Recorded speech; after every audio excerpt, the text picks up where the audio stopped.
만간에가 충만하신 하나님 아버지, 우리에게 새날을 허락하시고 이 시간 이 자리에 우리를 불러주시니 너무나 감사드립니다. 하나님, 이 시간 이 자리에 우리와 함께 하시고 우리의 모든 마음이 하나님을 향할 수 있도록 하나님께서 우리의 모든 시선을 붙잡아 주시옵소서. 또한 이 시간 하나님께서 우리의 모든 기도를 듣고 계시리라 믿사오니 오직 그 믿음 가지고 나아갈 수 있도록 우리의 마음을 또한 인도하여 주시옵소서. 이 모든 말씀 믿사오며 우리를 구원하신 예수님 이름으로 간절히 기도드립니다. 오늘 우리가 함께 나눌 하나님의 말씀은 에스라 6장 1절에서 12절까지의 말씀입니다. 에스라 6장 1절에서 12절까지의 말씀입니다. 구약성경 717페이지에 있습니다. 에스라 6장 1절에서 12절입니다. 제가 한 절, 여러분이 한 절, 마지막 12절은 함께 봉독하겠습니다. 이에 다리오 왕이 조서를 내려 문서 창고 곧 바벨론의 보물을 쌓아둔 보물 정각에서 조사하게 하여 그때도 악메다 궁성에서 한 두루마리를 찾았으니 거기에 기록하였으니 고레스 왕 원년에 조서를 내려 이르기를 예루살렘에 있는 하나님의 성전에 대하여 이르노니 이 성전 곧 제사 드리는 처소를 건축하되 지대를 견고히 쌓고 그 성전의 높이는 60규빗으로 너비도 60규빗으로 하고 큰 돌 3켜에 새나무 한 켜를 놓으라.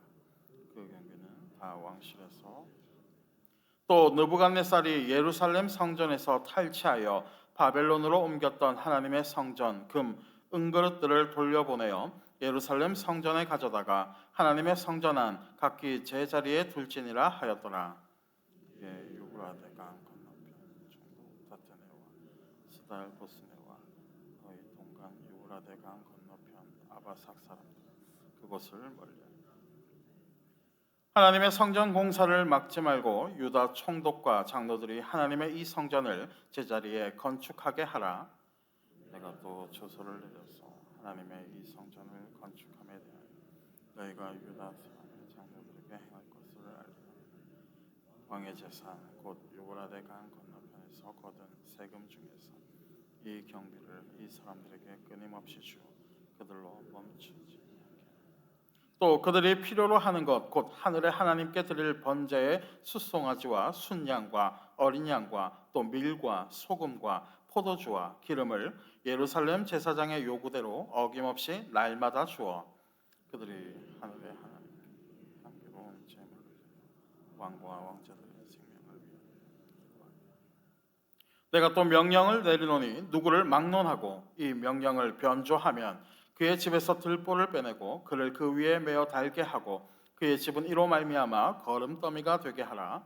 만일 왕들이나 백성이 이 명령을 변조하고 손을 들어 예루살렘 하나님의 성전을 헐진대 그곳에 이름을 두신 하나님이 그들을 멸하시기를 원하노라. 나 다리오가 조서를 내렸노니 신속히 행할지어다 하였더라. 아멘. 오늘 이 새벽에도 주님을 잊지 않고 이 자리에 나오신 여러분을 주님의 이름으로 축복합니다. 사랑하는 성도 여러분, 옛 속담에 하늘은 스스로 돕는 자를 돕는다라는 속담이 있습니다. 성경적인 표현은 아니지만 이 속담이 주는 의미가 무엇입니까? 때로는 사람의 이 일들이 사람이 아닌 이 하늘의 뜻에 의해서 정해지게 된다라는 그러한 뜻입니다. 그렇다면 이 속담을 성경적으로 재해석하면 어떻게 할 수 있을까요? 하늘은 스스로 돕는 자가 아니라 하나님을 의지하는 자를 돕는다라고 재해석할 수 있는 것입니다. 자, 무슨 말입니까? 하나님을 의지하는 자들에게 하나님의 역사가 일어나게 된다는 것입니다. 오늘 본문인 에스라서 6장은 단순하게 보면 이 성전 건축에 대한 이 허가의 내용으로 끝나게 되는 그러한 단순한 내용 같아 보이지만 성경을 조금만 더 깊이 묵상하면 이 안에 숨겨져 있는 하나님의 역사하심을 발견하게 되는 매우 귀한 이 하나님의 스토리가 되어지는 것입니다. 먼저 오늘 이 본문의 배경, 이 배경은 어떻습니까? 이스라엘 백성들이 포로 생활을 마무리하고 무너진 예루살렘 성전을 다시 건축하기에 시작했던 것입니다. 자, 그런데 문제는 무엇입니까? 이것을 지켜보고 있던 이 주변의 대적들이 이러한 성전 건축의 이 모습에 불편함을 드러내기 시작했다는 것입니다. 우리가 앞서서 살펴보았지만 이들은 이 성전을 건축하는 이 모습을 보면서 뭐라고까지 표현하게 되었습니까? 악하고 패역한 성읍이다라고 이렇게 말을 할 정도로 이 성전의 건축에 대해서 불편함을 표현하게 되었던 것입니다. 그렇게 이들은 성전의 건축을 방해하기 위해서 제동을 걸기 시작했는데 이들이 걸게 된 제동은 어떤 제동이었습니까? 제대로 된 허락은 받았는지, 그리고 왕에 대한 반역의 행위는 아닌 것인지 그러한 딴지를 걸게 되었다는 것입니다. 그리고 왕에게 고발장을 정식으로 보냄으로써 모든 성전의 건축을 잠시나마 중단하게 만들었던 것입니다. 그렇다면 이들은 왜 딴지를 걸기 시작한 것입니까? 그 이유는 여러 가지가 있습니다. 경제적인 이유도 있고 또 여러 가지의 이유가 있겠지만 가장 큰 이유는 그냥 마음에 들지 않았기 때문에 그랬던 것입니다. 이스라엘이 다시 성장하는 것이 마음에 들지 않고 또 이스라엘 백성들이 회복하는 것이 마음에 들지 않고 또 자신들이 누리고 있는 것을 혹여나 빼앗기게 될까 봐 그냥 마음에 들지 않았다는 것입니다. 사랑하는 성도 여러분, 우리의 삶도 마찬가지입니다. 우리는 삶을 살아가다 보면 이 별 큰 이유가 아님에도 불구하고 우리를 미워하는 사람들을 종종 만나게 됩니다. 그리고 때로는 왜 이렇게까지 나를 싫어하나라는 이 생각이 들 정도로 우리에게 곤욕을 주는 사람들을 만날 때가 있다는 것입니다. 그렇다면 우리는 이러한 상황에 처할 때에 어떻게 이 문제를 해결해야 합니까? 똑같이 복수하고 또 강력한 방법으로 더 크게 응수해야 하는 것입니까? 세상의 사람들은 어쩌면 이러한 방법이 더욱 빠르고 더욱 쉬운 방법이고 더욱 확실한 방법이다라고 생각할 것입니다. 하지만 하나님의 백성들은 어떻습니까? 하나님의 백성들에게는 더욱 크고 더욱 확실한 방법이 기다리고 있는 것입니다. 그것이 무엇입니까? 그것은 바로 하나님의 때를 기다리는 일인 것입니다. 주변의 대적들이 인간의 방법으로 이 성전 건축을 저지하게 되었지만 어떤 일이 일어나게 되었습니까? 오늘 본문 1절에서 5절을 보니까 오랜 시간 묵혀져 있었던 고레스 왕의 조서를 다리오 왕이 발견하게 되었던 것입니다. 다시 말해 공식적으로 허가가 되어 있고 매우 합법적이라는 이 강력한 증거가 나오게 되면서 모든 상황이 뒤바뀌게 되었다는 것입니다.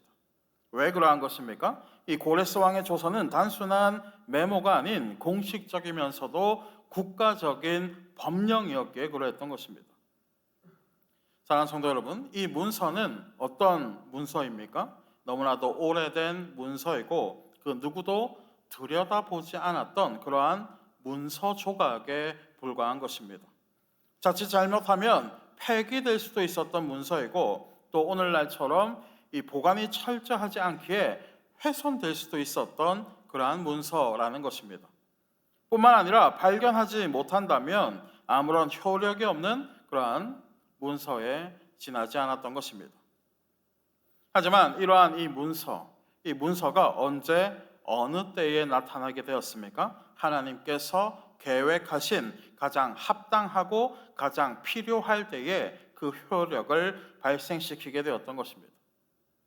사랑하는 성도 여러분, 이러한 일에 대해서 세상의 사람들은 참 기가 막힌 우연이다라는 표현을 사용할지 모르겠지만 하나님의 백성들은 알고 있는 것입니다.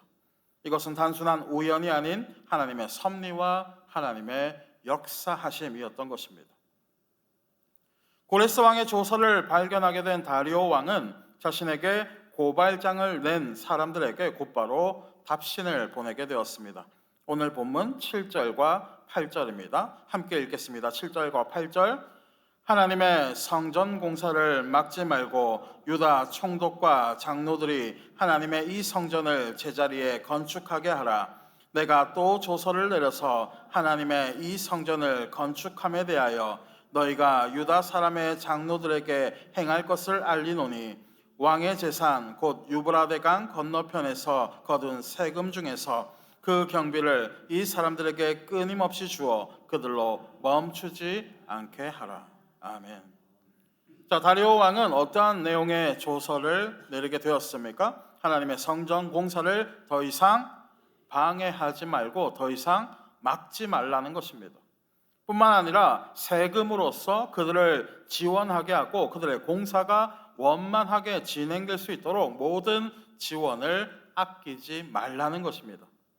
사랑하는 성도 여러분, 하나님께서는 모든 것을 역전시키시는 하나님이십니다. 이스라엘의 이 대적들은 자신들의 방법으로 이 성전 건축을 방해하려고 하였습니다.